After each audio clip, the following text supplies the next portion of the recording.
Trend video করতে গিয়ে আমার সাথে যা হলো। তো হ্যালো এভরিওয়ান, আসসালামু আলাইকুম, welcome back to my channel Bangladeshi blogger বি.ফি।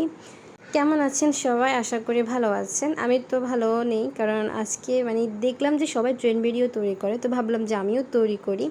তো তৈরি করার জন্য চলে আসলাম। তো এখানে হচ্ছে আমি প্রথমবার তৈরি করার জন্য এখানে লবণ, পানি এসব দিয়ে দিয়েছি। এরপর হচ্ছে আস্তে আস্তে হলুদ দিয়েছিলাম। দেখলাম যে না, মোটামুটি এটা ভালো হয়েছে। পরে ভাবলাম যে আরেকবার ট্রাই করি কেমন হয়। দেখি মানুষ এটা ধীরে ধীরে পড়ে আর কত কিউট লাগে, বলে বোঝানোর মতো না। বাট আমারটাই কেন হয় না, তো ভাবলাম যে আরেকবার দেখি তাদের মতো হয় কি না। তো যেখানে আবারও আমি পানি দিয়ে দিয়েছি, এরপর হচ্ছে লবণ দিয়ে দিয়েছি, আর এখানে হচ্ছে ভাবলাম যে একেবারে হলুদগুলো দিয়ে দিই সবগুলা।